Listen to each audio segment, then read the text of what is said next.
Yo, what's good? It's your boy, that motherfucker Steve, and you watching EmceeTV, the podcast, coming at you live from Lightroom Studios in Des Moines, Iowa. This week's episode, we got G-Ball and the homie Ray West. B-I-double-G, Ray West, representing the west side of Des Moines, not to be confused with the coast. You dig? Hell yeah. We're going to talk about this, but I'm going to move it out the way real quick just so we get up in frame and it looks real crispy one time. We up in this thing. Man, I appreciate you coming through and being on the podcast with us, bro. Appreciate it. Hell yeah. My boy. So, real quick, if you would just give them your resume real quick for the folks that don't know. Just break it down one time. I'm G-Ball. I'm a barber, and I also own What the Fries from the west side of Des Moines. And I've been knowing Ray for a minute, so it was cool to come down and do something like this. Hell yeah. Well, let's get right into it. So where you cut at? I cut at Blaze on Ingersoll. Okay. Yeah, that's a dope spot, man. That's probably one of my favorite barbershops in town. Yeah. Right. Hell yeah. How long you been cutting that Blades? Since it opened. Yep. Okay. Been almost 8 years. I've been starting and started at Universal, and now I'm at Blaze. Nice. Yeah. So how the fuck you even get into, like, all right, so this is what I be wanting to know, you know what I'm saying? Like, what the fuck, how motherfuckers just wake up and be like, I'm gonna just start putting hair on the floor. How did that happen? The funny part is, the first time I cut hair, I didn't want to do it. Okay. It was my cousin. I was over at his crib. I stayed night over there. He was like, hey, cut my hair for me. I'm like, bro, I don't know how to do that shit. And then he kept on going on and on about it, pulled his clippers out. I ended up doing it. He went to school. And then I had like 3 people ask me, like, I seen you did his haircut, you do mine. So they would bring their clippers to school because I didn't have no clippers. So they bring their own clippers. And after school, I'd cut them in the locker room for $10. And then I was just like, and that was it. Yeah. So that's like high school. Yeah, for sure. Oh, damn. So you've been doing it for a minute. Yeah, but I didn't do it consistently. But when I was in school, that's when I first started doing it. I got out of school, and I'm like, I need to try barber college. And I went one time, didn't pass the test because of something stupid. And I just never went back. And then eventually I just was like, man, I'm just going to go ahead and do it. So if a motherfucker wanted to cut hair, what steps do they need to take? How somebody get involved in that? Well, right now they got a lot of apprentice programs, so it's making it a lot easier because they had closed down the barber college I went to. Okay. But now Tony Mack got a new one out there on the south side. Okay. So shout out Tony Mack. Shout out to the south side and Tony Mack. So you can go rock with him, and they got different apprentice programs and stuff in the shops and at different programs too. So that's awesome, dog. Yeah. So don't your homeboy got something cracking on Ingersoll with the barbershop or something? Yeah, Tiano got True All American on Ingersoll, and he doing an apprentice program. Let's talk about that a little bit. Yeah, I'm not familiar with that. Break it down. This is their first year, and basically without going through the regular school process, you can still put in your hours and get your license through going to the apprentice program now. And that's called what? True All American Barbershop. Oh, that's dope. And that's here in Des Moines? Yep, right down there in Ingersoll. Okay, word. Hell yeah. Yeah. Okay, so you cut hair. Mm-hmm. You're Des Moines native. Correct. Grew up out here. Yeah. Okay. I saw what you did on GFGTV, so I got a little background on you and whatnot. Ray put me up on game a little bit, and but I'm more interested in the music side of it. I mean, the barber side is dope as hell. Right. But I want to know about the music stuff. So tell me about GMB. Man, GMB, man. Talk to him. Like what you want, like more like background or what's going on now? Or? Well, so I got a little scoop on it because Ray put me up on game a little bit. But for the folks that are watching this for the first time that don't know anything about you, you might have to take it way, way back. Okay. Well, I was always rapping with everybody I came up with on my Damon. And then my cousin, JV, he used to be rapping with our cousin in different little situations he had going on. And then eventually we started doing music together. We was already a part of a crew called GMB, so we just kept the name, started doing the music with it, and started doing shows, and then it just went from there. Hell yeah. All right, so GMB is Get Money Boys? Yeah. Okay. Yeah, and then we changed it to Grown Man Business. Okay, nice. Okay. Yeah. I like it. Yeah. That makes it, adaptable. On the music, yeah. Hell yeah. For sure. That's what's up. Tell them a little bit about the iconic tape that y'all put out, Fifth Scale, man. Fifth Scale, man. I still listen to that, for real. So what year did that shit happen? That was 15. It came out 2015. I think we wrapped it up at the end of 2014. And it finally came out May of 2015. Yeah. So they got a project, GMB, Fish Scale Music. Yeah, I need to get it on digital platforms and put it back out because that shit's still hard, though. Yeah. That's what I was just going to ask. So where can people find it? Just hard copies right now? Just hard copies right now, but I do want to get it on digital platforms for sure. Coming at you soon. Hey, these guys, they was putting it down in the streets for the West Side. These guys were doing major things, man, doing big-ass shows and shit. Where was y'all niggas at? Gas Lamp or something? Where was it at? The Gas Lamp is where we had our release party. The release party. Yeah, it was cracking. It was cracking. You know what I'm saying? Yeah, that shit was fun. So who all is in GMB? Good question. Just me and my cousin Viz. Okay. Yeah. And so do y'all have a DJ or anything? Or Nah, we were just rocking with different DJs that be doing the events we was at. Okay, dope. Shout out we didn't have like an in-house one or nothing like that. Yeah. Ray West be DJing now, so I mean. But we was rocking with DJ Episode and them though. Yeah, hey, shout out DJ Episode too, man. Yeah, for sure. He been in the game out here for a minute. Yeah. So we was rocking with him. Okay. So let's switch gears real quick. We still talking G-ball. Tell us about What the Fries. You know what I'm saying? You stay busy, man. I respect your hustle. That's one thing about you. You're always busy. You're always focused. It's like there's not enough hours in the day for you. Every time I talk to you, you chasing the bag. You know what I'm saying? And I admire that. So what the fuck is What the Fries? Tell the people about that. You know what I'm saying? All right, so What the Fries is me and my little brother Tay. Started off as a food truck. And we just had the idea to do something with different kinds of loaded fries. At first, it was going to be like a Subway line type thing. Then the more we started researching, trying to put the truck together, we started seeing different recipes for different loaded fry ideas. So we just came up with a whole menu, got a logo done, and it just kind of just went from there for real. And then now we got a spot in the Local Bites food court downtown. Oh, dope. Yeah, so we got that and the food truck now. Nigga, doing it super big. You dig?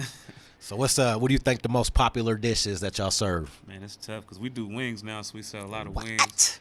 Oh, damn. We got salads now, so the salad's been doing good. It's kind of hard to say, man. Tell us about the wings, man. What the wing flavor is? You know, motherfuckers like wings. But we got the different sauces. You could get barbecue, honey garlic, buffalo, and jerk. Yeah. So these breaded or naked? They breaded. Yeah. Breaded wings. Yeah, Okay. breaded wings, Okay. We went on there and added them to the menu. And so if somebody wants to figure out a little bit more about What the Fries, do you guys got like an Instagram page or a Facebook page? We got both, but I would say our Facebook page we engage with more. Okay. So What the Fries DSM on Facebook. You just go ahead and follow, inbox. You want to book the food truck for an event. You want to just come check it out. What do you think the biggest event you did for What the Fries? I'm gonna have to say the Knot Fest, man. Y'all was at the fucking Knot Fest, nice, dog? out in Indianola? That was the craziest line I ever seen in my life, bro. Like the whole time, nonstop. And it's got to be the money. It's got to be the money. Performance came out, it was gonna slow up, and that was wild. So y'all was at fucking Knot Fest, my nigga? Yeah, we was at Knot Fest. Yeah, so invited out there. For folks that don't know, Knot Fest is the Slipknot festival that they throw in Indianola. Yeah. At the Balloon Field. Don't get no bigger than that. Yeah, and I think they only estimated like 19,000 people were gonna show up, and like 26 it was like 40 or 40. Okay. Like that. Yeah, but I think they kind of estimated it a lot lower than it actually. Like the turnout was through the roof compared to what they thought was gonna show up. I know you was in that motherfucker. I was driving Uber that day, and so I was like dropping. You was taking motherfuckers. I was dropping people off, and I was like, it was crazy, bro. There was people passing out because it was so hot, and it was crazy, bro. Yeah. And then this last summer, we did the Do Tour downtown when they did the big skate championship down awesome there. As fuck, dog. So that was cool. That's dope. Yeah, that was for cool. real. Hell yeah. I mean, you love to see it. You love to see it. Yeah, you can't beat that. At first, when we first opened up the food truck, we really just wanted to be parked somewhere. Yeah. Like how the taco trucks and everything be. Mm-hmm. I wasn't even thinking about doing events at first, but we had so many people reaching out to us for it. Eventually, we started messing when we started seeing the money that was in there, and I'm like, gosh, it's over with, bro. So you think it's better to do an event or just stay parked for 8 hours a day? If you want to make money, it's better to do events for sure. Hell yeah. You charge a guaranteed minimum. That's where the money's at. Hell sure. yeah, that's dope. Sure. So now do you guys cut the fries yourself? Nuh-uh, we order our stuff bagged up. Okay, word. Yeah. And then you guys just load them up with all sorts of different stuff. Yeah, like we cook a lot of meats and stuff that we got, but that's dope. Yeah, and then we got funnel cake fries. Oh shit. Them is fire. Our jerk chicken does really good. A honey garlic shrimp. Okay. I'm getting hungry. We should have tried to get a plate brought up in here or something. I've had the nacho fries and I've had that honey garlic shrimp. I know I need to get back for the wings. It's been a minute. They haven't seen me, but we got jerk shrimp now too. Oh shit! Talk that shit to me. Do you guys work year round or do you shut it down for the winter? The food truck is seasonal, but the food court spot's open year round though. Okay. Yep. And where's that food court spot at? 700 Locust, right across the street from the new Come and Go, about a block away from the Marriott down there. And the hours? It's 11 to 2 Monday through Friday. Dope. What the fries, man? Like Show some love, man. Fuck with some West Side shit, man. Show some love. Hell yeah. Yeah, for sure. I'm definitely going down to check it out. Man, you should, dog. Hell yeah. That's it. Hell yeah. Bussin'. You know, I kind of like the direction we're taking this. Last episode we talked about Mo Cason. Yes, sir. And the different, we even dabbled on other barbecue restaurants in Des Moines, and now we got my man G-Ball up in here, and we talk. We might have to do a little. We do the hip hop news. We got hip hop in Des Moines. We got hip hop in general. Now we got a little Des Moines food section. It's all about the city. We got to put on for the city, dog. Yeah, that's what this shit is about. We got to put on for the city, man. And it's best to touch a couple different little areas at the same time. That's what I like to do. Try and pique the interest and whatnot. You got to stay in just one lane. And then one more thing, man, before we jump into some shit, man. I know you're real health conscious, man. Tell us a little bit about your diet, man, because I know I give you a lot of shit about your diet. He be saying some funny shit. He be like, you come over, what you gonna be eating? Grass and grain? Like, man, come on with that bullshit, man. I be talking cash shit to fam. That bullshit, man. But no, I talk cash shit, but ultimately, you know what I'm saying? He's living a lifestyle that I strive to live. You dig? Right, so, right. I know for a long time you haven't eaten meat. Nah, I don't eat no meat. I'm a pescatarian. I just eat little seafood. That's it. How long have you been doing that shit? Man, I want to say about 6 years now.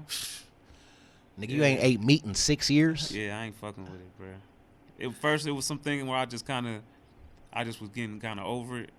And I was talking to Day, who's another barber at the shop I'm at. Shout out Day. He ain't been eating meat since, like, way for a minute. Holy I want to say, like, 90-something or something like that. Oh, damn. So I was asking him about it. And then he was telling me about it and shit. And then I kind of started thinking about it more and more. And I'm like, all right, January 1st is over with. And that was it. And I don't think I'll ever fuck with it again for real. Do you got a supplement with anything else for, like, iron or protein? A lot of plant-based stuff.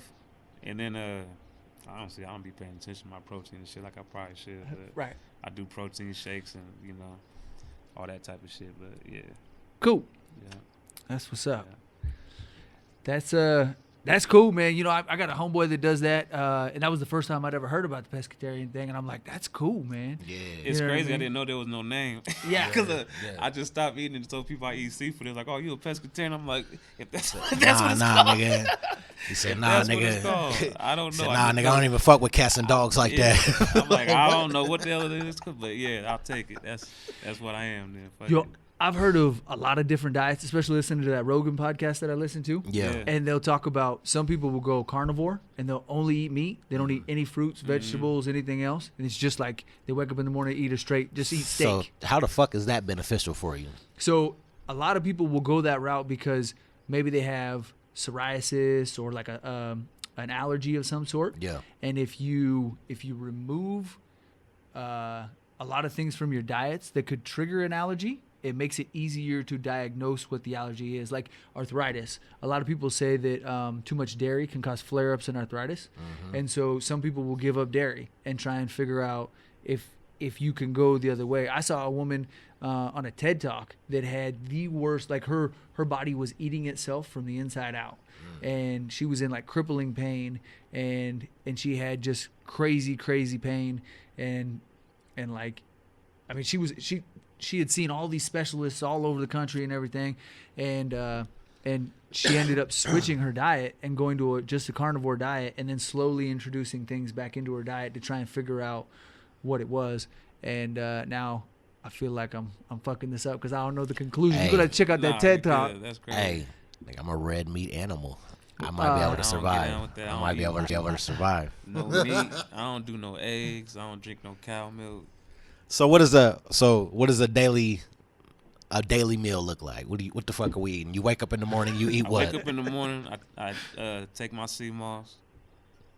Maybe I've heard about that shake. shit. I don't really eat breakfast for real. Lunchtime, I'll probably do like a salad, something kind of light.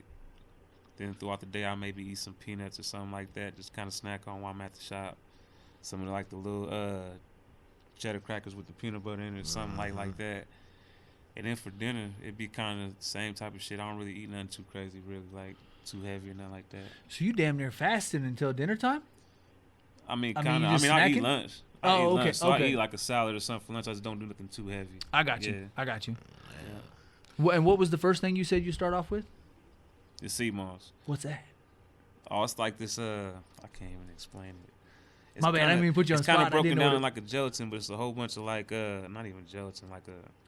It's literally like sea moss, like moss from the sea. They use that, but they got other stuff in there too, other nutrients. But it like I can't remember the number of nutrients you're supposed to have a day, but it got like 99 of them, like almost all of them. Sea moss so gel. It's like really good for you. That's just popping right now. But yeah, it's really good for you though. Okay, and it's just like a, it's like a vegan. Like you go like to Whole Foods or something? Lifestyle Juices on University. Okay. And they be having it there. That's where I get mine from. Okay. And you take a scoop of it. You can either take it by itself or put it in like a shake or whatever you eat, like drinking in the morning. Yeah. And you take like a tablespoon a day. I mean, it's just real good for you. 1 or 2. Word. Is it dried or is it? No, it's kind of like a jelly type thing, but it's not. It don't taste like a jelly, but that's what it kind of looks like, you know. Okay. Yeah. That's dope. Yeah, I never heard of that. I'm gonna have to look into that. Right. Yeah, that's game right there. I wake up in the morning and I take like, I think 7 different pills. Yeah. I take a multivitamin, a fish oil, a ginkgo. Mm-hmm. I take a, it's called the, oh fuck, I can picture it. It's a lobster mushroom. It's supposed to be really good for your brain. Yeah. And so I take one of those every day, and then I take what else am I forgetting? There's a it's like a mustard powder, but I can't think of what the fuck that one's called either. Damn, I take this shit every day and look at the bottle, and now I'm like I'm drying up here when it comes. You gotta talk about it. You can't remember. That's how it be. But that one's got ginger in it and turmeric. Yeah. And that's what they make mustard from. I guess my homie's a chef, and so he was telling me that. But that one's supposed to be really good because your body can't. So in order to absorb zinc, your body needs a carrier. Zinc doesn't just go through the cell walls, and so if you take a multivitamin with zinc in it, you don't really absorb that much of it. You just pretty much piss it out, I believe. And so if you take the turmeric with it, turmeric allows it to permeate the cell wall, and then it can get inside of you. So it needs a little helper to get the zinc inside of you. That shit. And so. See, that's the shit I need to get more in tune with. Like I got supplements, but my guy kind of put me on. He just took pictures of all the ones he want. I went to Campbell's and bought them all, and I just be taking them. But I don't really remember what they are. Shit, the wife got me popping pills, man. Shit, I'm popping pills in the morning and shit, man. We got every day we got the fish oil. Mm-hmm. It's really good for you. We doing elderberry. Oh yeah, we got that too. We're doing magnesium, and I think that's it. Maybe a multi. Okay. You know what I'm saying? But yeah, she got me popping those shits. And them fish oil ones is legit though. Yeah, they say taking a fish oil is comparable to taking a statin. So like people with high cholesterol and shit, if you would take a statin, it would help open up your arteries and clean them out and shit. But if you take a fish oil, it's like on a regular basis, it's supposed to help lubricate your arteries and stuff, so everything can pass through. But not only that, it also is supposed to help with your eyes and your brain function. Hey man, health is wealth, man. This is the line we need to be pushing, because like I said, we said it on a previous episode that, you know what I'm saying, motherfuckers in the hip hop community, they don't talk about health, dog. They just talk about all the party and bullshit, and they just run the human body down. We just consuming drugs and alcohol. Right. You know what I'm saying? I mean, that's whatever. Staying up all night. Take care of yourself. I just wish that we was put on game about a lot of this shit when we was a little younger. Like, man, for real. I feel like I'm kind of late on this shit. Like, I'm kind of getting on my shit now. But, and you was one of the first motherfuckers that, you know what I'm saying, I recognized from the West Side that was real health conscious. You know what I'm saying? Trying to be, bro. Trying to be. I seen that shit. Faster, you know, bro. Yeah. Right. Real talk. Real. And that's like I say, I always give you shit about it, but nigga, ultimately you're living a lifestyle that I'm trying to live. So see, I'm one of those people I be bullshitting, respect. But then when I finally kind of make my mind up on something, it's just like, all right, I'm good. So Hell yeah, that's how I am. I'm strong-willed and strong-minded. Like, you know what I'm saying? Yeah. Like I stopped drinking alcohol. I'm almost a year clean on that. So yeah, good shit, my boy. Good shit. Hell he yeah. Was drinking, he was a beer drinking for sure. I put him down. For sure. Like, yeah. He was hey, nigga, I was the best at drinking beer. He was one of them. I was the best. Hell yeah. When I was partying like that, my homie was like, "You was either really good at it or really bad at it. I don't know, but you, ain't no in between. Yeah, you was always doing it, bro. So ain't no in between. Yeah, real talk. Go for weeks at a time. Like, god damn, what lost some time. So what's going on in hip hop, Steve? You know, one of the first things I think we both was talking about. You know, we talked last week about Gangsta Boo passing away. Yes, sir. You know, that's a big loss for hip hop. Yeah, sure. She contributed a lot, you know what I mean, to the 3-6 Mafia records and her solo record. And nigga, where them dollars at? And I guess DJ Paul, who's out on tour right now. Yes, sir. I guess he caught a lot of flack for not making it to the funeral. Yeah. And people were, I don't know if it was just comments on his page or if they, you know what I mean, how exactly he was hearing the information, but people were definitely hitting him enough that it irritated him, and so he wanted to speak on it. And I think he spoke on it twice, and eventually was just like, "Yo, you know what I mean? Like, I ain't gonna say everything he said because his video he posted was pretty lengthy. If you want to check it out, it's definitely on his Instagram, but it might be on other sites. But he was just like, you know, I cared about her. He said he doesn't do funerals. You know, just to kind of summarize it, he was like, I cared about her. You know, I discovered her in high school. You know, I mean, we go back to day one. In this 3-6 Mafia, so he said I wrote those lyrics. Yeah, nah. he did. He said he definitely helped her write a lot of lyrics and hooks, and you know he basically broke her career, and so he was like, and he said he paid for the whole funeral. Yeah, you know what I mean? And that's baller shit, man. Man, who the fuck are we to judge, man? We don't know his relationship with Boo. You know what I'm saying? Just cause a motherfucker don't go to somebody's funeral don't mean, you know what I'm saying, that might be disrespectful to an outsider, but nigga, you know, you don't, shit, maybe he don't fuck with funerals, you know? I personally know a lot of people that just don't go to funerals like that. Like, me personally, I done been to a whole bunch of them, so I can only imagine, like, some people, and they dealt with, like, mothers passing away, people close to them, and they just, like, I don't fuck with it. So, with some circumstances, you just got to just respect that, but, I mean, if you pay for it, that's...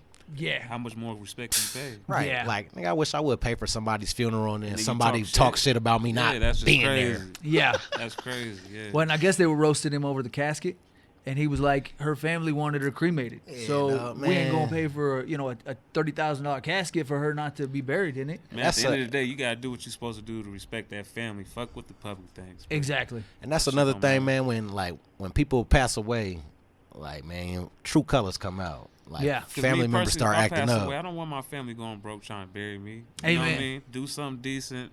Had a moment for y'all to get over the situation, but don't go broke over trying to put me in the ground, bro. And we talked about that too. Like, motherfuckers need to, in the hip hop community, motherfuckers don't have life insurance. That's what I was about to just say. There's too many people I done seen check out. No health insurance. That had to have their people struggling to bury them, bro. It don't take much to pay for no life insurance, especially if you got kids. That's like mandatory. That shit we do not talk about. And if you already got a plan, you know what I mean? Like you said, you know what I mean? Like don't go breaking the bank on a funeral for me. You know what I mean? Like have a party, celebrate my life, and so you know what I mean. Put a little will together. You know what I mean? You can file a piece of paper for a couple $100. You know what I mean? So.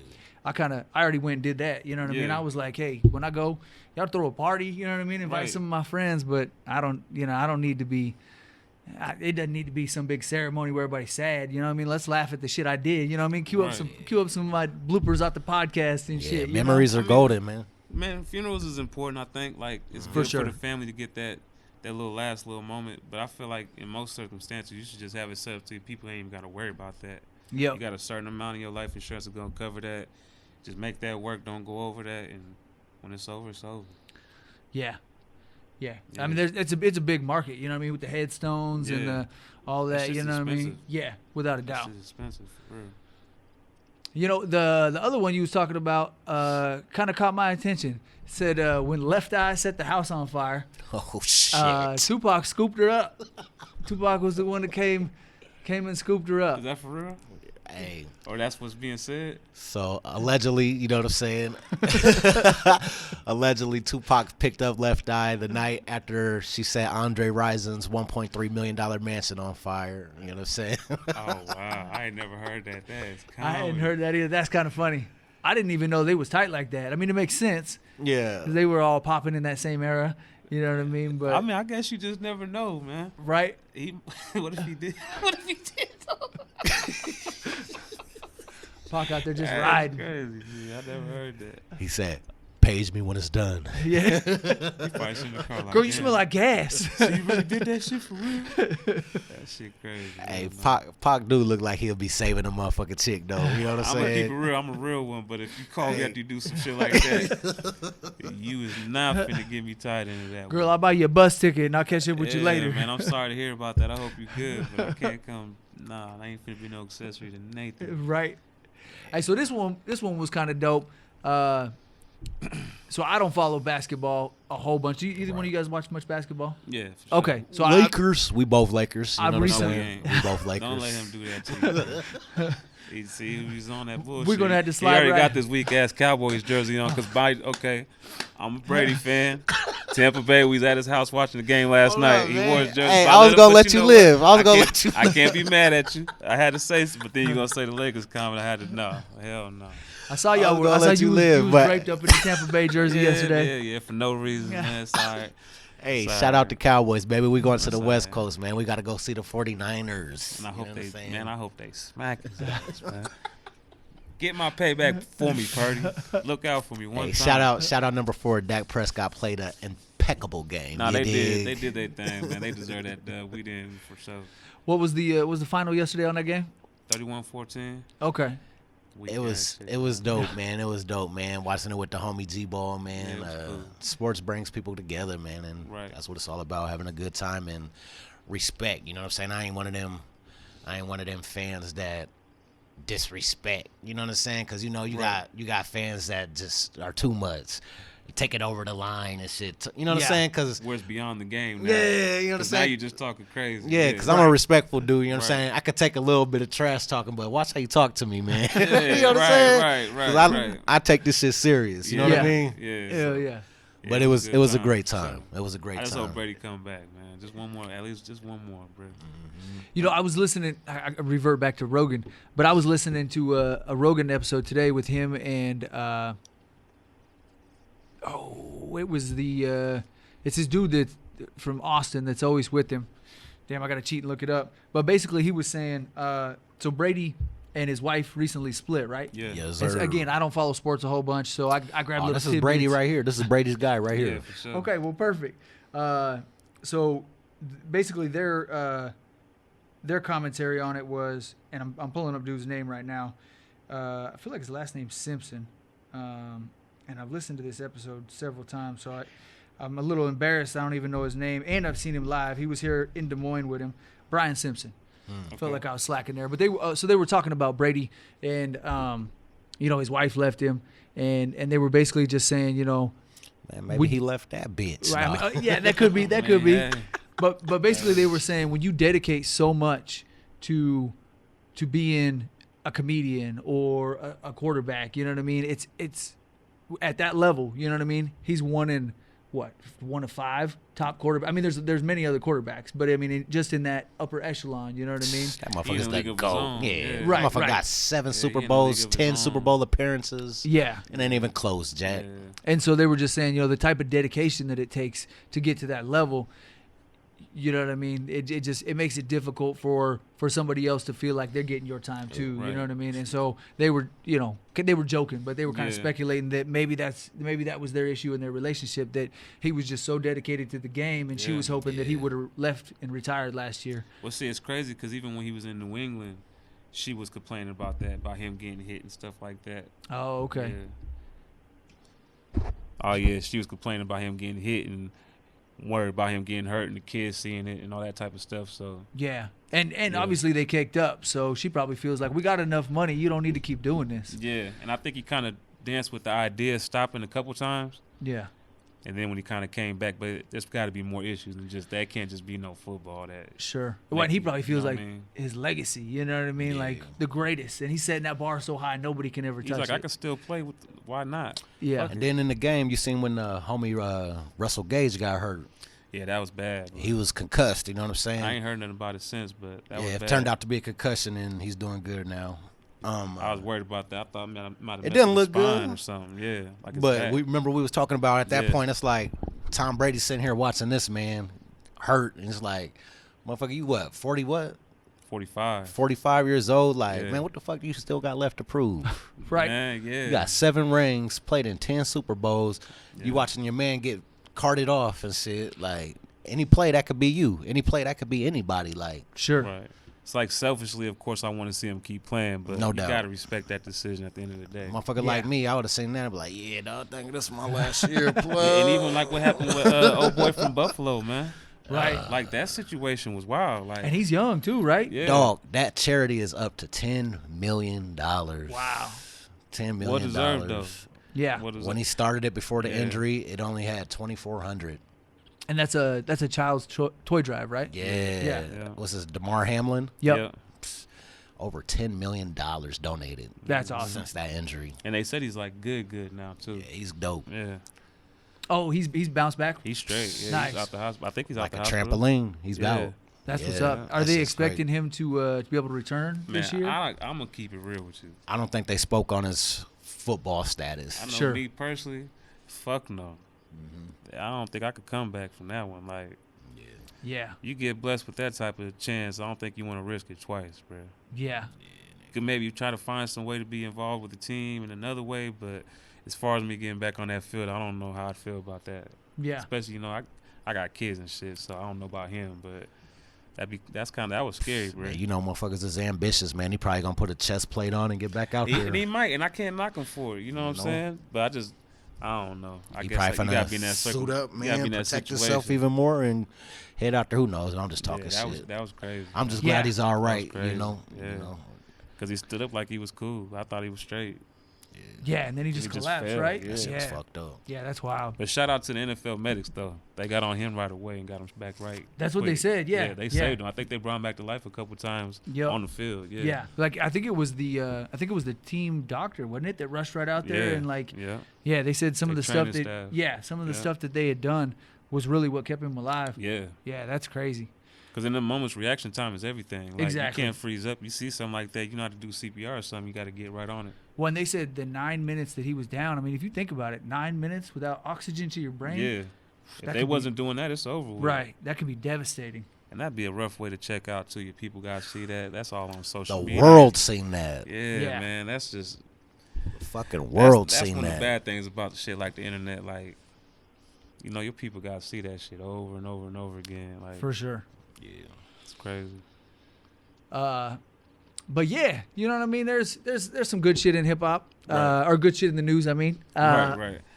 So E40, Too Short, Mr. Fab, and Sway. I'm a huge fan of Sway. Sway in the Morning, Sway Calloway. Yeah. They all being huge fans of Golden State. They're at every game. You know what I mean? Just out there rooting for their team and really putting on. They Golden State had won. Make sure I ain't fucking this up. This is where we was going basketball. 2021-22. Golden State won the NBA championship. Yeah. Nope, The last lies. season. No, I'm just playing. Oh, Yeah, okay. the I'm last like, season. shit, Nah. I fucked it up. Yeah, they won. Yeah. And so I guess the White House invites them Mhm. to Meet the White House. president and Yeah, all that. exactly. Yeah. Yep, and get to come kick it, and they have a big ceremony for him or whatever. Yeah. And so I guess last time they got invited, maybe they won two. Did they win 2 years back to back? Because they said they hadn't been there since they won, and Donald Trump invited them, but they didn't go for that one. That was a little bit ago. I think that was like 17. Was it 16, 17? Don't give me the line. Nah, 16 the Cleveland one, but it was like a little A bit. few years Nigga, I ago. know the Okay. Lakers won in 'Cause 2020. Yeah. I know the and Lakers then- won in 2020. Yeah. But so they won the most recent one, or Yeah. the last year one. Yeah. And so they got to go, and they were kicking it with all sorts of politicians, and it looked like it was a cool party. But the hip hop Mount Rushmore from the Bay Area went with them. So Too Short went with them. E40, Mr. Fab. That's so hard, dog. Imagine E40 Sway. talking to the president. That's hard, bro. They didn't say. Oh no, they did And say E40 pouring Kamala Harris slurricane and shit. Here, try that there. Walking Try around that the White there. House Try that with there. with a cup in his hand the whole time. You know, you got a cup everywhere you go for real. Try that there. Then that's cooler than a polar bear's toenails. They probably like that shit. real talk. And then Yeah. Mr. That's Fab dope up, they got Mr. in, Fab though. up in the White House too. That's The- hard. Yeah. though. Nigga got the That's dope hard era they in the got White in. House. Yeah. Yeah, that's Well, hard and they got in. I guess Kamala Harris is from Oakland, and That's so hard. yeah, so they connected on that level. Oh, she from the And- town. Yeah, I don't think I've ever heard of nobody doing nothing like that. yeah, I haven't. She So from the you know, town. I take that back. You know who did? I think Eazy-E went and met with Ronald Reagan, not on like a basketball tip. Jerry curl dripping on I think I Ronald did Reagan's see a shoes. picture. Yeah, that. on like Yeah, some yeah. old NWA stuff. I Yeah. think Eazy-E went up there and kicked it with Ronald Reagan way back That's in like hard. the late 80s, early 90s or something. Yeah, I think never seen have that dinner with the president. I never have dinner with the president. That was Ice Cube taking a jab at him. Yo. shit. Oh, man. But yeah, that was cool. You know what I mean? And then Steph Curry came up and presented Biden and Kamala Harris both with their own custom Golden Yes, State sir. jerseys. That's dope. Yeah, He gave a so- good speech, too. Oh, okay. Yeah, I didn't hear the whole speech, I but didn't hear it all, but I think he was saying stuff like, thank you for helping Brittany Griner get back and Oh, some dope. shit like that. hell yeah. We haven't Yeah. even touched Brittany Griner on this show. That shit, that's dope too. Yeah. How do you feel about that? How do you feel about Brittany Griner, that whole situation? That was grimy, man. I feel like that was all politics. She didn't have nothing to really do with nothing. Like, it was a vape pen, bro. yeah. Yeah. You know what I mean? I think that was really a ploy to try to get who they got back and whatever else that's behind the scenes, because we'll never really know. You know how that government shit goes. And what do you feel about the backlash? All the people saying, "Oh, you bring home a basketball player, but you leave home a U.S. veteran there and shit." You know what I'm saying? I don't really know the situation with the vet, you know what I mean, and why they got him locked up or whatever the case No may doubt. be. I just know in her situation, she's going there to play a professional sport. They snatch her up and do all that over a pen. That was just, you got to do what you got to do to get her back because it just wasn't right. You know what I mean? I guess they, I think it's KGB or whoever is alleging that the veteran that they arrested over there is CIA, and so that's why they're saying they're holding him. Yeah. And see, a situation like that, they ain't letting go of shit. Yeah, he wasn't even on the table, I don't believe. Yeah. But And they you know, let- I heard But a lot of- people's heard a going to lot of- say stuff. So. right. They said they let out a Russian arms dealer or some shit like yeah, that. Yeah, I the did. dealer of death or something Yeah, like he was that. one I of think was them. his name. Yeah, Oh, He's one he of sounds them. like a friendly guy. I don't know what type Sounds of like a deals he's friendly pulling, guy. but he's making them happy. yeah, I ain't he mad. ain't moving Happy Meals. Nah, not at all. He's definitely selling Hasbro games. Yeah. yeah, In order for them to want to get him back, he knows something. Yep. For sure. yeah. Yeah. So, yeah, you know, that was a wild one, and that was basically what I heard. The same thing was you, Ray. That, you know, some people were like, "Why did we bring the NBA star home and left the veteran there?" And, you know, I guess I can see the anger on that, but at the same time, like, we don't know the deals that they had Yeah, offered. no. You know, maybe he wasn't Who even the on fuck the table. to say they didn't try to get her home? And who's to Get say, him home. who's to Bring say them both. Russia's gonna let that shit ride? Right. Like, you know what I mean? Yeah, and just like you said, you know what I mean. It's all negotiations, and Yeah. so, you know what I mean. I believe at one point they were speculating that she didn't even have a pen; that somebody had just planted it, and so I wouldn't be surprised. And I mean, she played up. They said every offseason she went and played over there. So right. it ain't like this probably the first time she's ever done that. You Yeah. see all the rappers coming out saying every time they went on tour over there, they was smoking like there's weed over there. Everything's all good. Yeah. It was all political for sure. 100%. Yeah. Well, and it's kind of weird because, and again, I'm not a sports guy, so I don't really know, but somebody was paying her salary, right? You would think that the Russian citizens, or like, you know, some Right. rich, wealthy dude that owns the team that she plays for, I didn't hear shit out of them. You would think that they would have been like, yo, let me pull some strings, whatever. Let me see if we can't Oh, get what her about out. the team, bro? Like, Right. where the fuck y'all at? Yeah, I didn't hear a damn thing. Like, That's crazy. I feel man. like if somebody for an NBA team or an NFL team or whatever gets hurt, the first thing they do is talk. You know what I mean? They're like, Right. hey, or even if somebody gets in trouble with drugs or a DUI or whatever, you know what I mean? They're like, hey, you know, he's gonna have to deal with that on his own, or, you know, whatever it is. So it's wild that was like radio silence. You didn't hear shit from whoever owned that team. Mm-mm. I don't even, to this day, I mean, she was news coverage every day for months, right? Yeah. I don't even know what team she played for. I mean, it was like the WNBA I didn't even know over that there. she even went over there. I had no idea. Yeah, Mm-mm. but that's wild that wasn't even part of the conversation. And like, even if she did decide to travel and take a pen and they end up finding it like it didn't deserve that type of repercussions. You know what I mean? Hey, she home now though, so yeah, for sure. And it's a learning lesson for everybody. Hey, have y'all seen the controversy about her though? What's that? They trying to come up with all these conspiracy theories that she's really a dude or something like that. Oh shit! And they showing all kinds of like it's Tiger, ain't it? The internet's something else, man. They really do. They'll try to put some shit together, but I see something. I'm like, now it's this. She get out, now all of a sudden she a dude. This is crazy. So I saw this and it kind of made me laugh. So Ray J and Tyrese got into it. I didn't hear about that. That's Eddie crazy. Murphy got a Golden Globe award. He was at the Golden Globes and gave us a speech for the Cecil B. DeMille Award for Lifetime Achievement. I've been in the music he was in the music business, but he's been in the acting world for over 40 years. Got a whole list of films and stand-up comedy and everything, and so he got an award, which makes sense. You know what I mean? I don't know who else was in the running, but Eddie got an award, and I guess during the acceptance speech, he said, "There's a blueprint." I'm summarizing this. No doubt. It isn't word for word, but the rough gist of it was there was a blueprint. And so as he's getting this award, he thanks everybody, and he says there's a blueprint to be successful in the acting world, and number one is pay your taxes. Oh, fuck, I had it. Number one is pay your taxes. Shit. Number two is be honest, I think. And he said number three was keep Will Smith's wife's name out your fucking mouth. Yeah, I seen that. And so I guess Tyrese got up in arms about it because he said he's ride or die for Will Smith. And Ray J got up in there and was like, Tyrese ain't doing nothing.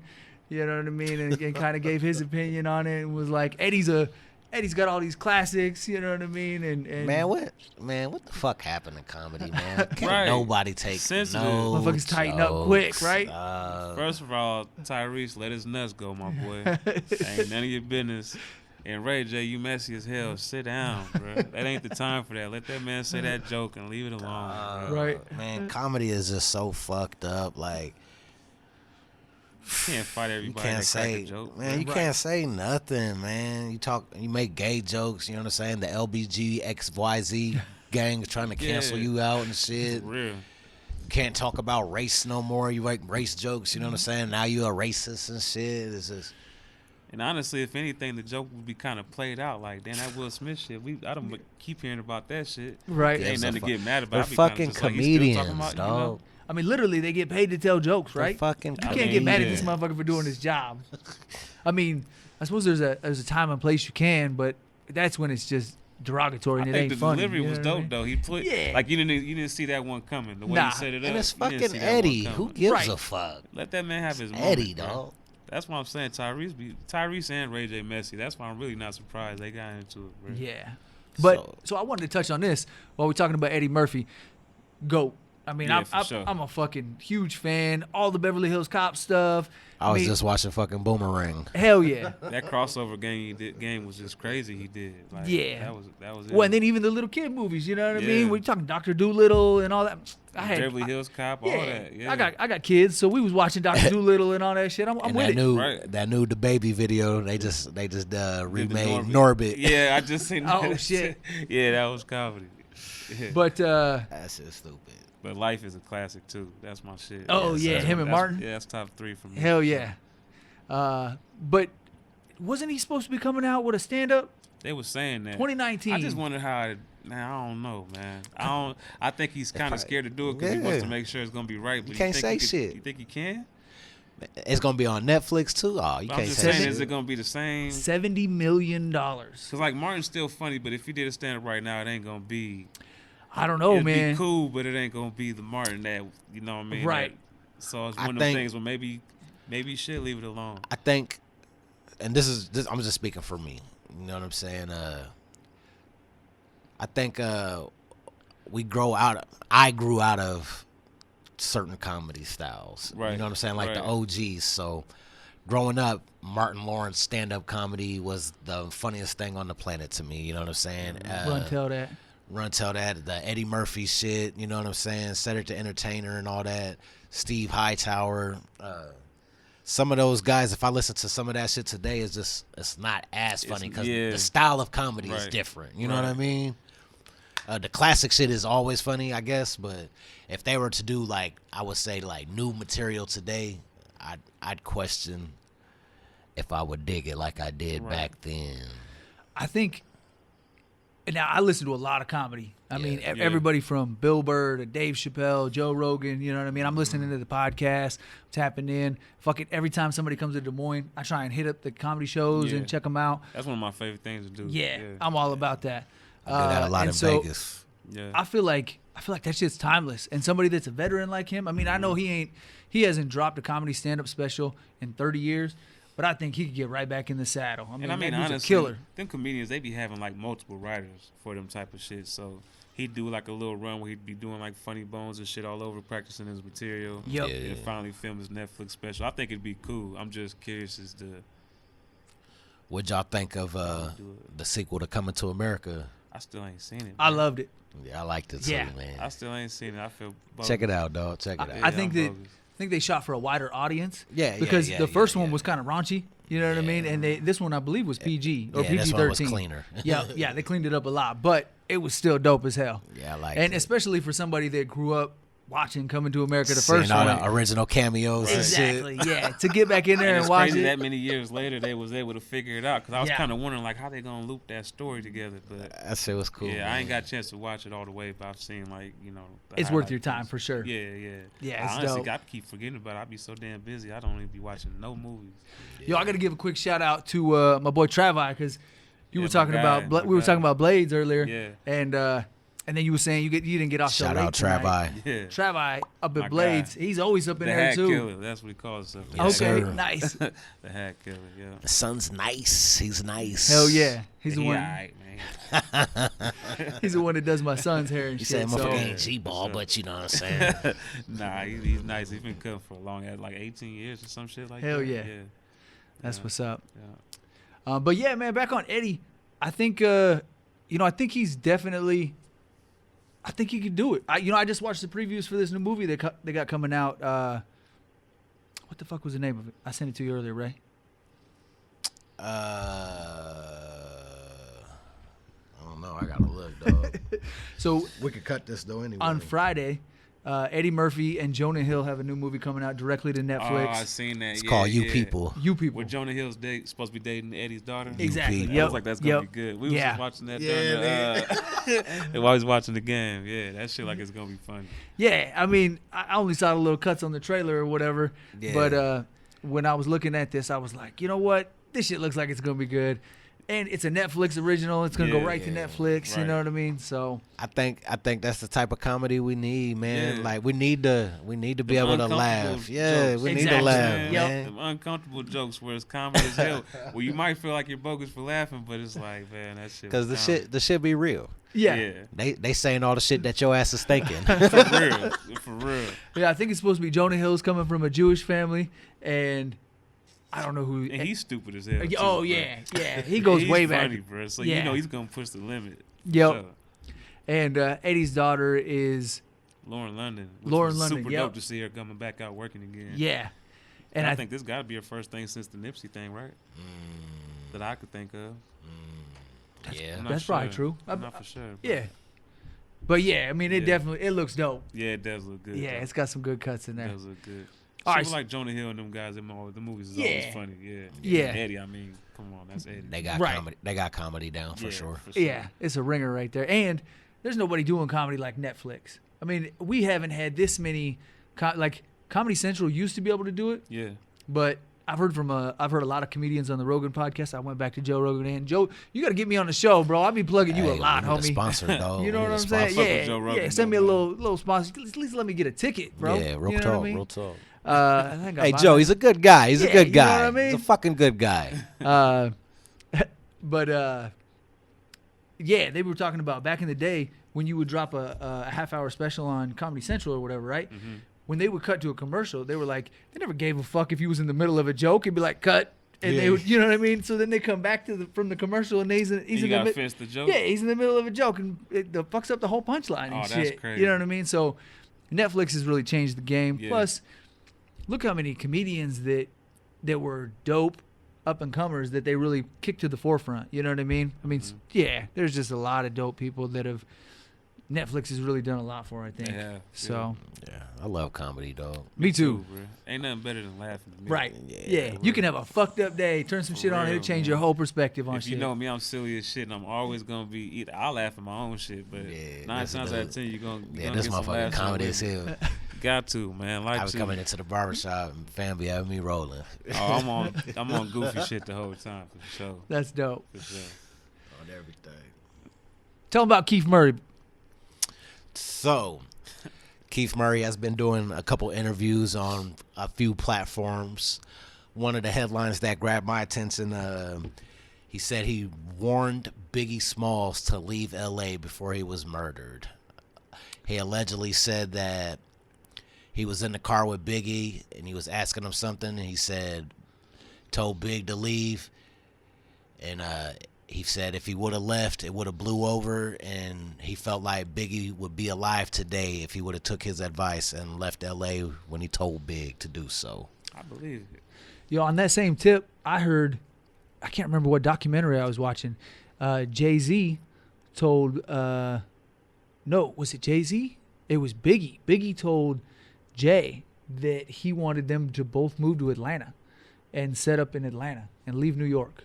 And he was like, yeah, he was like, this was before Atlanta was popping. You know what I mean? Exactly. Yeah, and so he was like, bro, we could go down to Atlanta and nobody's doing nothing down there. I mean, and he was just like, we could set up shop and run that motherfucker. That'd have changed the whole dynamic of how Atlanta turned out to be. Yeah. Picture like some Outkast and Biggie. Yeah. Yeah. That's heavy. That'd have been different. That's crazy. I never heard that. Yeah. I can't remember. I'd have to Google it to figure out which documentary that was in. But Jay was talking about it, and I was like, oh, damn, that's real spill right there. And he was saying, you know, that would have changed the whole dynamic of the game. Everything. Yep. We might not have never got no Lil Jon or none of that type of shit. For right. real. You think about it, you know. Yeah. And that's crazy to say, man. I don't know, man. I feel like that's a bold statement. Yeah, yeah. That's bold statement. Like, motherfucker, listen to me, you would have been alive. Like, yeah, it's crazy. I don't know. But see, he's been kind of going on rant, saying some wild stuff. So I think it's kind of easy to dismiss a lot of things he says. But what if he did? True. Who knows, man? And Biggie might have been looking at him like, nigga, you don't know what you're talking about, bro. Right. Yeah, you wildin', bro. Like, cause he seemed like he just so OC, you know what I mean? Yeah. Kind of just be like.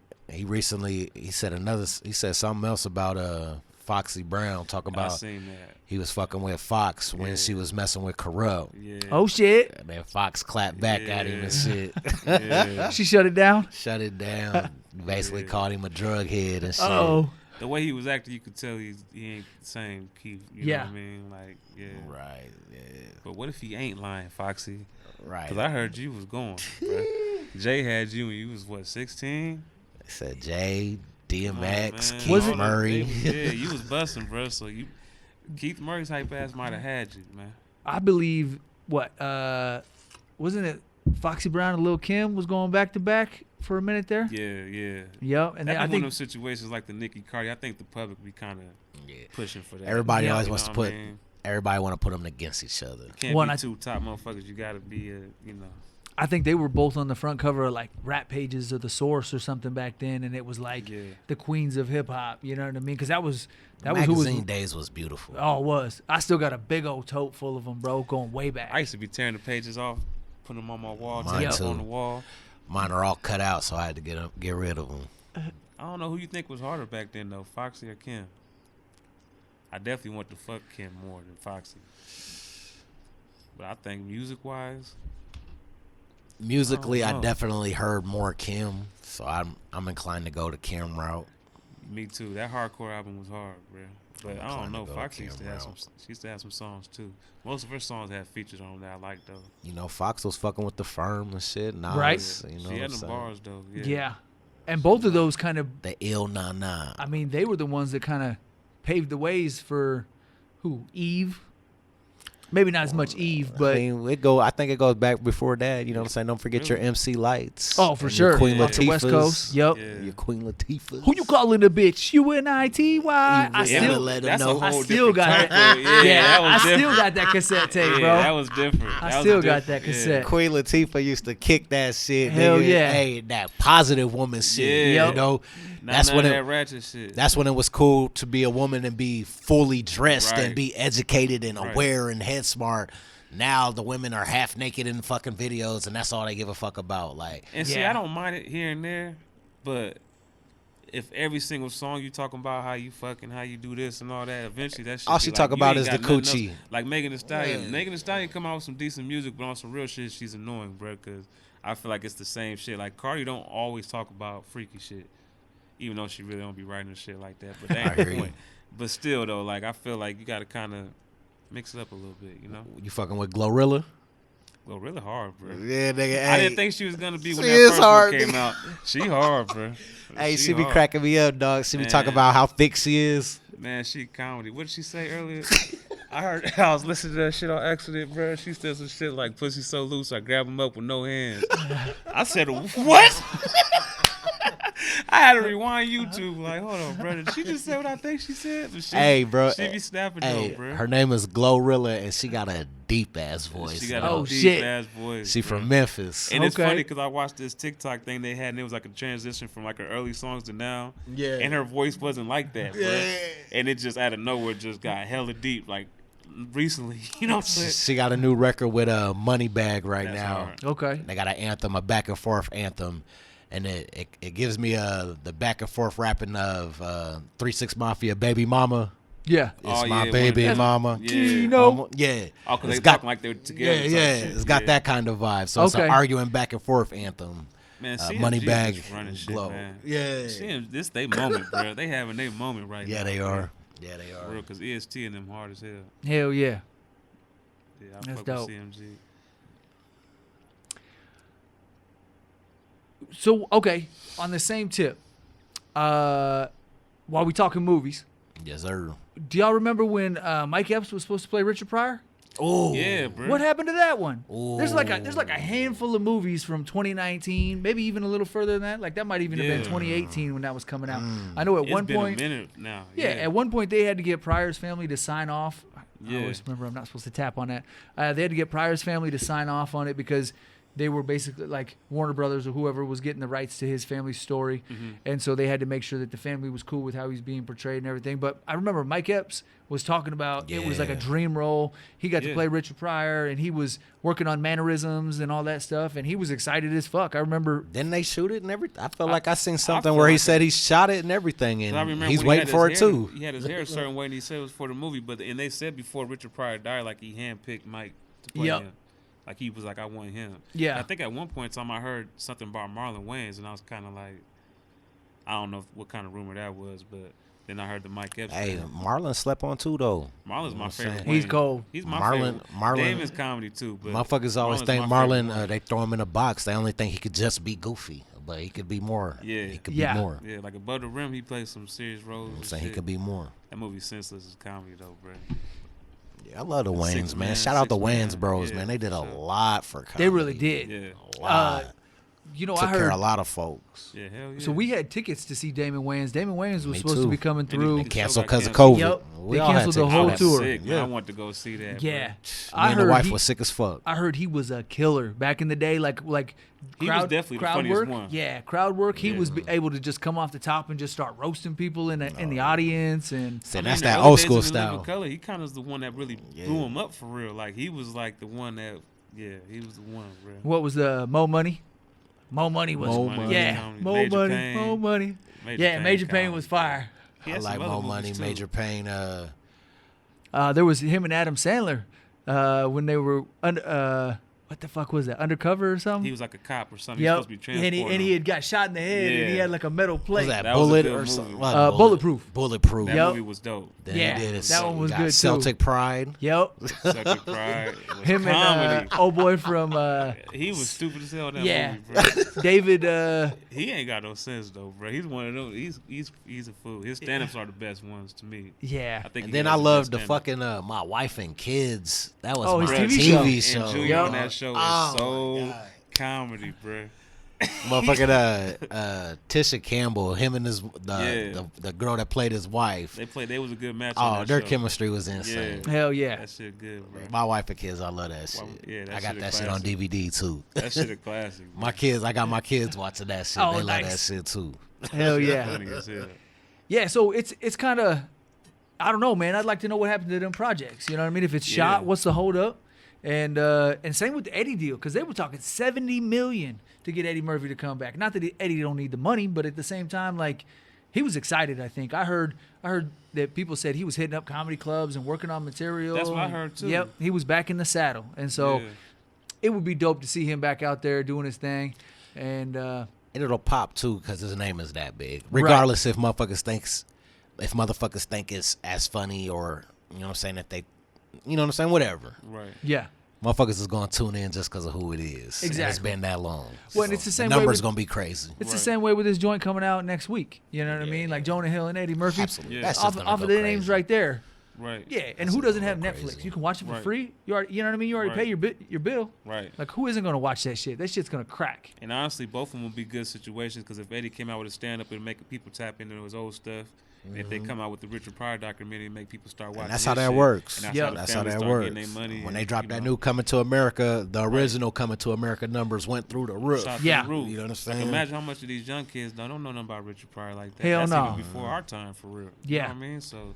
And that'd I be was good for him, too. I was always a younger dude, you know what I'm saying, interested in the older culture. Right. Like I was always around older people and gravitating towards what they was kicking and listening to and watching, you know what I'm saying? Because, I mean, think about it. We didn't come up with 5 Heartbeats and Temptations, but we Talk know the that music. shit. But the funny thing is, I couldn't tell you what the real niggas look like, but I know what the movie ones look like.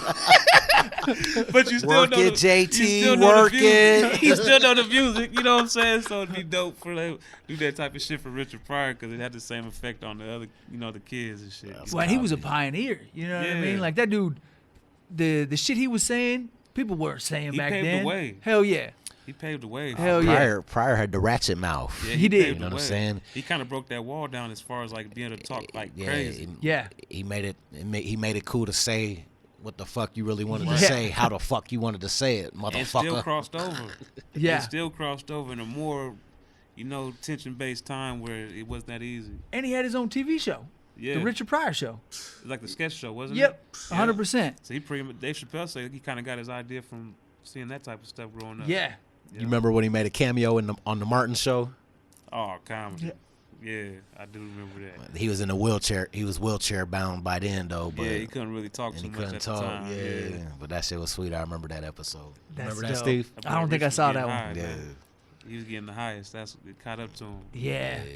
Yeah, that's caught too up to bad. him. It's dope. I'm gonna I'm send it glad to I you. didn't come up in that era, boy, because, man, I'd have been fucked off too, bro. I'd have been fucked off. Cocaine's a too. hell of a drug. Rick James and all that. If I'd have been that type of time, oh, it'd have been over with, bro. That's before they started cutting the shit. Man, look, I'm sky high, bitch. You know what I'm saying? I'd have been right there with them niggas. Gone. Said Richard Pryor was on fire running down the street. Yeah, he was, that was a different time. He was an OG though. You know what I Yeah. mean? Like the talent and the stories that, you know, I watched that documentary on the Comedy Store out in LA where he used to work out of. Mhm. And then they had Damon Wayans on there.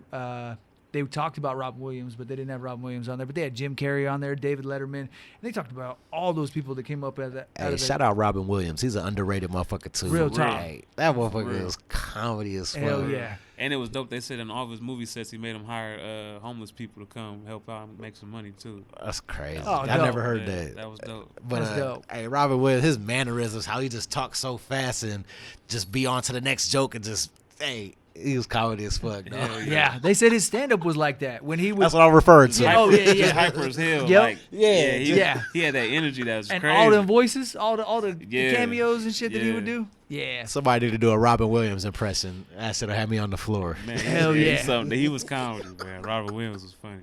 You know who could probably do it? Jamie Foxx. That was what we was talking about last time. Jamie can do them impressions, bro. Yeah. Or Jay Farrow. Yep. Jay Farrow.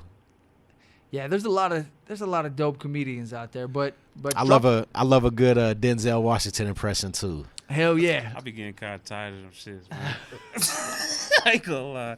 The same ones, I be like, man, come on, man. I done Pick heard somebody. it. This I done comedy. heard Denzel, It's comedy man. though, man. I done heard it, man. Motherfuckers done mastered that Zell, didn't they? They got it. Yeah, they got that shit for sure. Well, definitely tune in. Drop us a comment. Let us know send me a link. Shit, if you know where if you know about some news on any of them films that we supposed to be seeing, you know what I mean? Let us know, because I would definitely like to know. Yeah, for sure. Hell yeah. What else we got going on? We got any shows coming up in Des Moines? Yeah, we do, man. We do. I feel like for GFG, we got KT is Dope. She's jumping out on February 23rd at Lefty's Live Music. Okay. Kicking off the Astronauts tour with my homeboy AJ the Dread, King Crime. You know what I'm saying? From Omaha. Hell yeah. January 27th, we taking it to Omaha, dog. You know what I'm saying? Yeah, rocking with Jay Breed the Rebel and Jay Lively.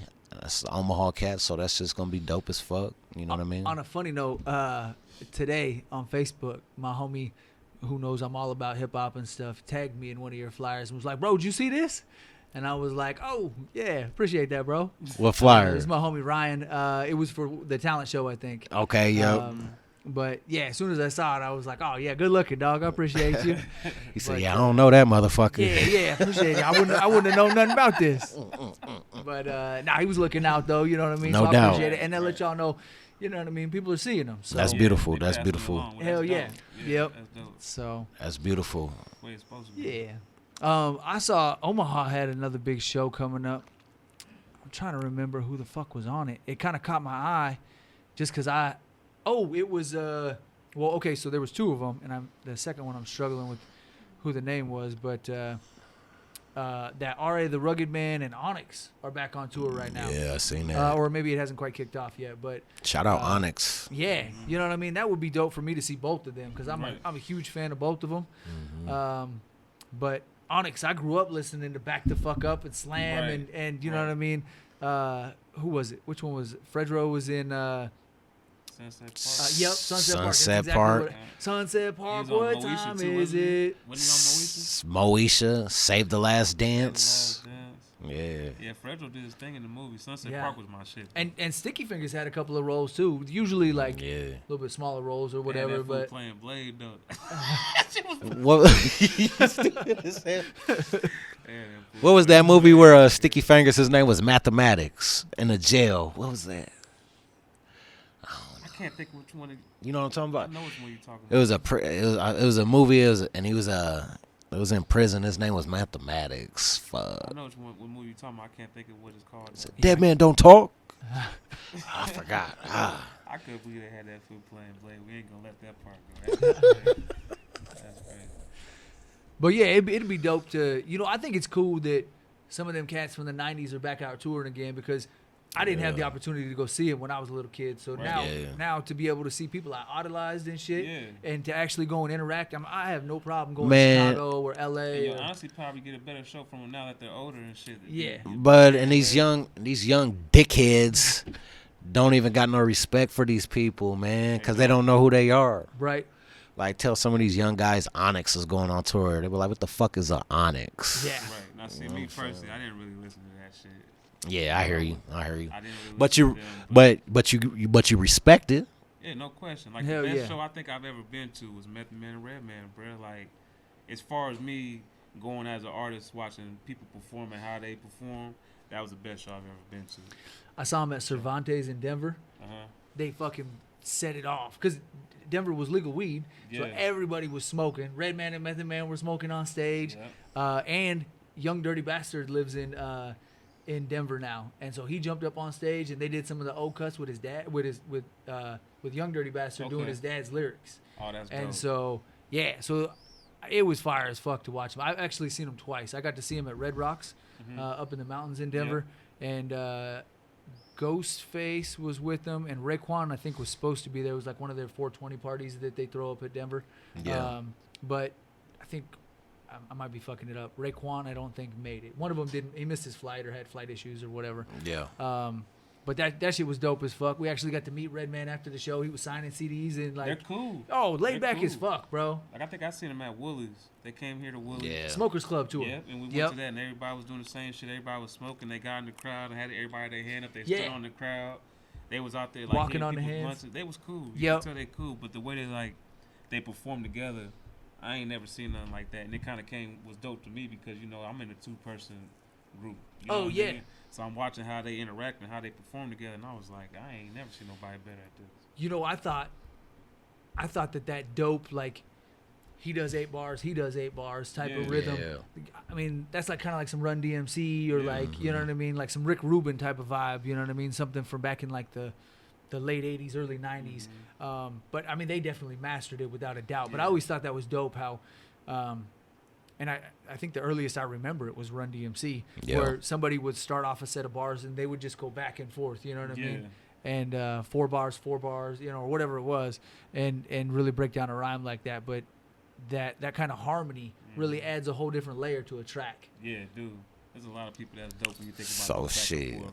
Let me ask y'all this. What y'all listening to right now? If we was to pull up your motherfucking playlist right now, what's in the history? What's it gonna show? Let's start with Steve. So now, what's in the history? Today. I listen to a lot of podcasts, but today I've been running through. Oh, good call. I've been running through. I've been talking to my little brother Cap. Shout out to Cap. He's in South Korea. Shout out doing to his Cap. thing for the U.S. military right now, and I talk to him on a regular. And I was brainstorming for this next project and thinking about features. Yeah. And so we were going back and forth, tossing ideas around, and I said, who do you think would be good? You know what I mean, for this record or whatever, and so he threw a couple names at me, people that I wasn't even really familiar with, and so I'm on kind of that playlist right now. I could pull it up and tell you exactly who they are, but I think Marlon Craft was one of them. He's a dude that's on that show that I was telling you about at the 420 show that's coming up in Denver this year with Burner and everybody. Hell yeah. He's one of the dudes that does a lot of bars on I-95. Hell yeah. But yeah, let's look at that history. My little brother, so R.A. the Rugged Man, I went back down into that. I forgot how dope, so I interviewed him, the homie Black P, Potluck, and R.A. the Rugged Man came through at Crazy Cafe years ago. Fuck yeah. And I got to, Crazy Cafe. that was a dope little spot, man. I wish we would have done more with it as a city, you know what I mean? Yeah. There was a lot of good shows there. There really were. I used to perform there every Thursday. I was too immature then. Yeah. But now I got my business cap on. Right. Hey, you know what I mean? Like, I don't know if it was the same for you as it was for me, but putting a pause on drinking like I was really helped me hone my focus. You know what I mean? So I quit fucking off as much for myself personally. You know what I mean? Speaking for you, but you know what I mean? It helped me get a lot more done and really stay on the grind. But yeah, so I've been fucking with that RA. Tupac is always up in there. Atmosphere and the new dude Marlon Craft. He's not super new. That's dope. He's got like 3 million listeners on Spotify. Hell yeah. He's been doing his thing for a while, but he's super lyrical heavy. You know what I mean? Kind of the backpack rap. And then Atmosphere out of Minneapolis. Yeah. I always vibe out to them when I drive Uber and shit. So yeah, they got talk about that. I gotta check that shit out. Yeah. What about you, G-Ball, man? Pull your shit up, man. What's in that history, man? Hey, and I'm looking. I'm right next to him, so he can't lie. I'm gonna look. He can't lie. Real Boston Richie. I'm fucking with Real Boston Richie. Hot Boy. Rod Wave. I fuck with Rod Wave. Babyface Ray. Okay. That's a lot of new school rap. You stay in tune with the new school shit, right? Yeah, I be listening. That's the type of shit I listen to. Yeah. That's what's up. Yeah, that's most what I listen to. So who you fucking with out the new school right now? Who's the hottest to you? Uh-oh, put him in the hot seat. I gotta do it. Who's the hottest side of the? Just, you know what I'm saying? Not necessarily who the hottest in the game, but you know what I'm saying? That you like. You know what I'm saying? If you ain't heard about Real Boston Richie, he dope. Like a lot of people don't really know about him. He's just not kind of coming out. I feel like Babyface Ray's been going super hard. He been going super hard, but yeah, there's a lot of cats. But then like the people that you always know go hard. Like I listen to like Young Boy, all that. So yeah, Kodak been going crazy lately too. He's been dropping a lot of material, dog. Listen, ESTG. You always stay talking about ESTG. He might be the hardest nigga out of the new niggas. ESTG. ESTG like that. All right, I'm gonna definitely have to check him out. They call him the new age of JayZ. Okay. So shit, for me, man, I fuck with YouTube music. In my listen again section, I got that new Glorilla and that Money Bag on there. Some old school Project Pat, you know what I'm saying? That Land of Smackdown album. That Tech Nine collabos. Oh shit. You know what I'm saying? Look at Silk Sonic. That's that Bruno Mars and Anderson .Paak album. You know what I'm saying? RJ's a huge Anderson .Paak fan. Hey, you know what I'm saying? Yeah, that shit is beautiful. Yeah. Brother Lynch Hung, Coat Hanger Strangler. Oh, you shit. know what I'm saying? He said I hit him with the West Coast. Yes, sir. A little bit. And then that Hotel Lobby. You know what I'm saying? Uncle Few. You got you a nice range, though. Yeah, I appreciate you, dog. You know? Hey, so real quick, you just reminded me. I want to give a big shout out to the homie Tech. We a month or so late, but congratulations on the new baby. Wow. It isn't his child isn't born yet, but I think he posted a picture the other day. It's 27 weeks. Yeah. For the new baby girl. So nigga, Tech, nigga, you starting over, nigga? Starting all the way over? Nah, congratulations. Independent king. Hell yeah. He's getting married too. Yep. He just proposed to his girlfriend, fiance they've been together for a good minute. Yeah. So, hey, she got a player for life. Yeah, for sure. You know? She probably wrote it out through some real shit and earned that. Yeah. You know what I mean?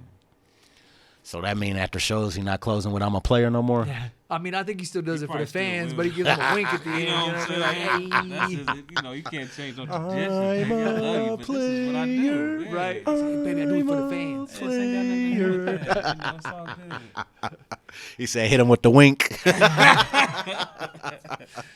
No, and real shit, man, congratulations. That shit's beautiful, you know what I'm saying? Hell hey, yeah. It's never too late to find love, you know what I'm sizzling? Nah, not at all. Yeah, man. Tech's dedicated. He's another one of them dudes like Tom Brady that just dedicated his everything to music. That motherfucker blows me away. Mastered it. He really did. He motherfucker invented a blows me lane. away. Yeah, that was the smartest route. He made people come fuck with him. Like, to write whole albums in the style that he raps is mind-blowing to me, dog. Yeah. Like, his style of rap, to write a whole entire album like that, like, motherfuckers don't realize how hard that is, dog. Twice as many lyrics. Oh, my gosh. Yeah.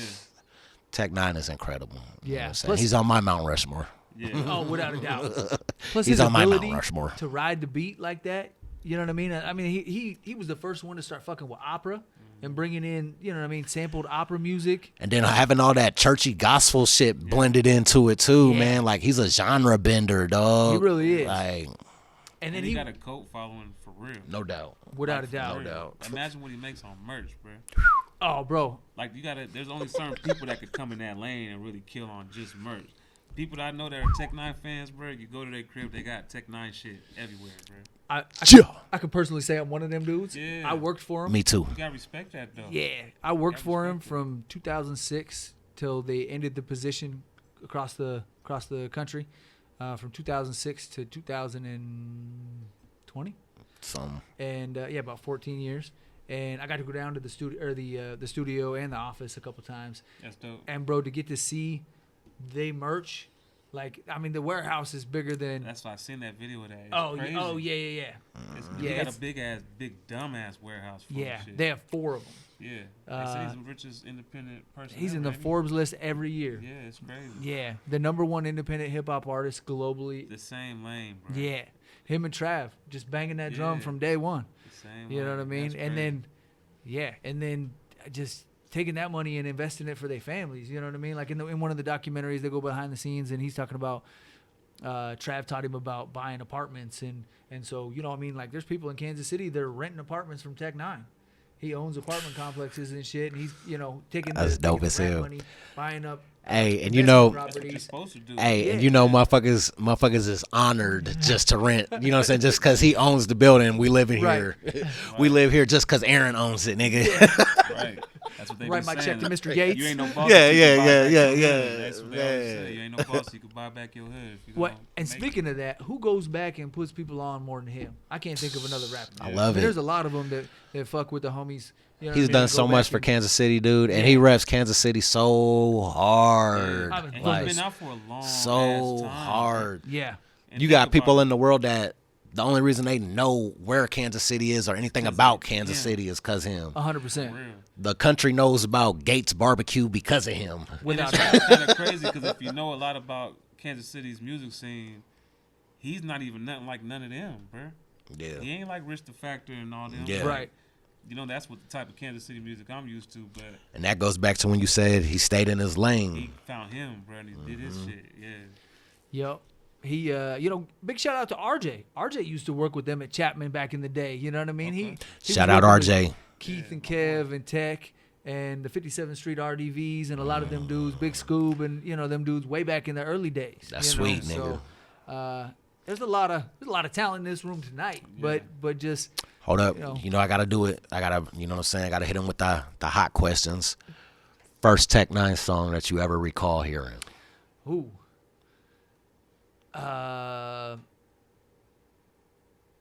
Shit. It might be I'm a Player. I'm a Player. That sounds about that. Yeah. It was definitely something off of Absolute Power. That was when I first got into it. Yeah. For me, it was it? Or maybe Einstein. I'm thinking more Einstein and This Ring. Okay. That era, you know what I'm saying? The Angelic album. I remember I was a freshman at Roosevelt, and there was a chick named Tessa. We used to skip school and get high and get drunk and shit. Supposed to be in class, but anyway. Shout out to Tessa. You know what I'm saying? Shout out to Tessa. My skip part. Hey, no, she played Tech Nine, and I remember hearing Einstein, but one that stuck out was Stamina, dog. Oh yeah, I heard Stamina for the first time. Stamina, I'll be damned if I ever be took away, but like that motherfucker went crazy. You know what I'm saying? I was like, what the fuck? Dog, freshman blitzed out of my mind in her back seat. You know what I'm saying? We just hitting corners, smoking blunts. And she was like, yeah, that's Tech Nine, whoop de whoop de whoop. And I was hooked since then. That was probably 2000, 2001, some shit like that. So the first time I really got into it, I went to a Tech Nine concert. I think it was 2002. It was the Wicked Wonka tour. It was ICP, Tech Nine, Cottonmouth Kings, and Bone Thugs and Harmony at Seven Flags Event Center here in Des Moines. And I was working at Chi-Chi's back then, and I was working with this dude, Sam. Shout out to Sam. And I said, bro, you want to go to this concert with me? And he was like, yeah. And it was the dude on the south side that I worked with. He's a cool ass dude. And he didn't know shit about it. And I didn't really know. I mean, like, Bone Thugs was the biggest name on there for me. I knew ICP, and I knew who Tech was off of like the Wake Up Show and shit, but I didn't really know much else about him. And I went to this and I saw it and was blown away. Like I saw all those best dudes, day show, and they were cool as fuck to see. But Tech was the standout. Best day show, no question. And not only that, after the show, he posted up like as soon as you come in on that west door, they got that little staircase you can go up. The staircase I don't think was there back then. And he posted up over there and signed autographs for anybody that wanted to chop it up with him. And he was in the red Dickie suit with the spiked red hair. And I mean, there was hundreds of people there. And this dude was just posted up by himself, just signing CDs and kicking it and chopping it up with everybody. That's hard. And for somebody that just left the stage to go and interact with their fans like that, he won me over. I was like, this dude's just he's being a regular person like us. You know what I mean? That's why you got that fan base. 100%. That be the shit that sell you, not just the performance and the music. It's like when you go see him and you see how humble and how cool he is. You're like, how can I not fuck with this dude? You know. What about you? What's your first recollection of Tech Nine? Man, I I can't lie. I didn't listen to a whole lot of Tech coming up for real. And I remember hearing songs. I couldn't tell you what the songs was. But I remember, what I remember most about him was that flow. Like, nobody rapped like that. And I heard one song, he was just like, like he just didn't stop though. And I was like, damn, when the fuck this nigga breathe? Yeah. But I respect Tech 9 and I know of Tech 9, but I can't say I was like listen to him. No doubt. You wasn't a technician. What the fuck is that? Yeah, man, he's yeah, I mean, real talk. Tech gave me my startup. You know what I mean? First interview I ever did with him was at the Rock the Bells tour in 2010 in Denver. And I said it before, man. If you haven't looked at this man's channel, EmceeTV, dig deep. He's got some dope ass interviews on here, man. This guy Steve is a fucking legend, man. I appreciate it, dog. Don't you know what I'm saying? Don't let him kill y'all with humbleness, man. This guy's doing it ultra big in Des Moines, Iowa. You dig? Seasons. It was man, I appreciate your words, man. Both of y'all. That's awesome. You know, it's really cool to be able to interview and work with people like you guys, because you guys are so much more talented on the mic than I am. You know what I mean? I've done a little work here and there, and I would love to aspire to be on you guys' level with the mic. But just being able to, you know, this was kind of my lane and it got me in there, you know what I mean? And so, you know, I try and do that on the side, and try and learn you guys' craft. Right. But we're going to get you on some shit. Just being able to get you guys on this with me, you know what I mean, and hear your story is dope. You know what I mean? This is still hip hop though, like without a doubt. What I mean? Yeah. Yeah, you get to still be a part of that. Hell yeah. Hell yeah. That's dope. And you know, I've always credited Des Moines with this as well, because when I first came out here, nobody was doing this. You know what I mean? And so I came out here in 2002 from Denver. I grew up in Wyoming, but I came out here in 2002 from Denver, and it was a dope city, and we were getting dope shows. But if I was in LA and I was reaching out to Snoop Dogg when he came through, there's gonna be Power 106, there's gonna be Hot 93, you know, whoever's in the lineup trying to get their name on the press pass and interview and shoot pictures and whatever.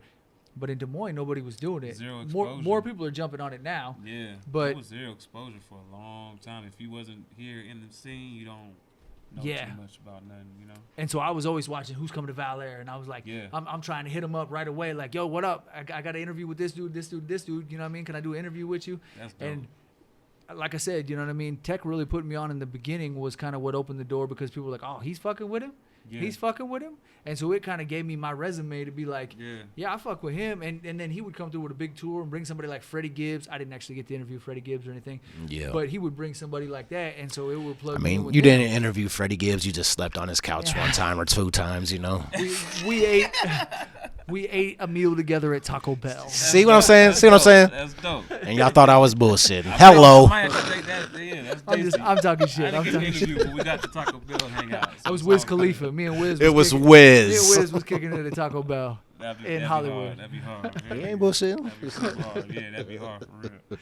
But yeah, you know what I mean. Yeah, it's been a cool ride, but definitely, you know, I'm so thankful every day that I get to do this, you know what I mean, and that I got the tools and the people in the right places that allow me to do this, because this is dope, you know what I mean. And I never thought that this would be a podcast in the beginning, because they didn't, like, when I was doing interviews and jumping on YouTube and stuff, I never looked at it like that. But one of my homies a long time ago said, "Well, you've been doing a podcast forever, bro," and so that it just kind of fell in place after that.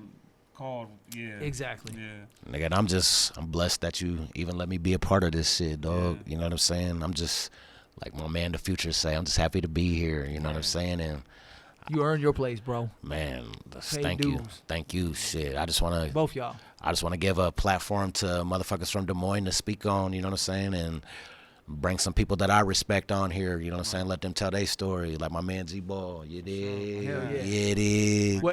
And real talk, I want to touch on that as we close this out. I definitely want to say, you know, Ray, you've been influential. I think I fucked that word up. You've been influential in, I don't know what I said, but it didn't sound right. You've been influential in picking a lot of these recent lineups and having the plugs to be able to get people on here and say, yo, what you think about doing this, dude? That's you love. Know what I mean? And so that's love. So I mean, I gotta give you your flowers on that one, bro, because you definitely say, hey, we should. this is a dope dude. I think he'd be a cool interview. You know what I mean? And you really you tapped in on that. Man, we work together, dog. Hey, man, it's a match made in heaven. Because you know what I'm saying? You got keys to locks I can't fuck with, and you know what I'm saying? I know locksmiths that you don't got the numbers to. You Real dig? talk. So Real it talk. works out. I mean, both y'all deserve your flowers. You learned some stuff that you brought back here. Hell yeah. And you know what I mean? You've been tapped in with a little bit of everybody forever now. So Man, I'm just a sponge, man. I try to surround myself with motherfuckers that is moving in the city, doing positive things. Right. You know what I'm saying? Like, important relationships is everything. Like if you in Des Moines and you doing big things or great things, you know what I'm saying? I'm trying to hang out with you. You dig? You do a good job of it too, bro. I watch your Instagram and your YouTube, and you know, I mean, you stay grinding. This man don't quit. You. I appreciate you. I seen a lot of goat emojis on the last picture that I posted of you, bro. They talking? A lot of folks was posting the goat. Man, the grind is eternal, man. I just put my head down and work, and then the people tell me what they think. You dig? You got an obvious, real passion for this shit. Man, definitely. Thank you. All right, so if somebody wants to find you, we already told them where they could find you at Blade's Barbershop. But if they want to find you on social media, which one do you want to send them to? Any of them, man. Facebook. I said Facebook. We both went down. On Facebook, Gary G-Ball Dameron, official G-Ball on Instagram, official G-Ball on Snap. Man, how much it costs to get a fucking haircut these days, dog? Depends on what you want, my boy. Okay, so let's talk about let's say teenagers. What you whacking them for? Teenagers start off at 30. Okay. For a basic haircut. You know, if I gotta do a specialty cut, it'd be a little bit more. It'd be about 35. And then for adults with beard work or just regular, let's go a regular haircut and then with beard work and all that. Basic haircut be 35. With the beards, an extra 5. Specialty haircut be 40 plus an extra 5 for the beard. And then if you want designs and stuff like that, it depends on what you want. Sure. How long it's gonna take you. Hey, and he's official, you know what I'm saying? That's my barber right here, you know what I'm sizzling. I probably got about 2 barbers on the regular, but G-Ball's been my guy. I've been fucking with him since he was in the barber college, you know what I'm sizzling?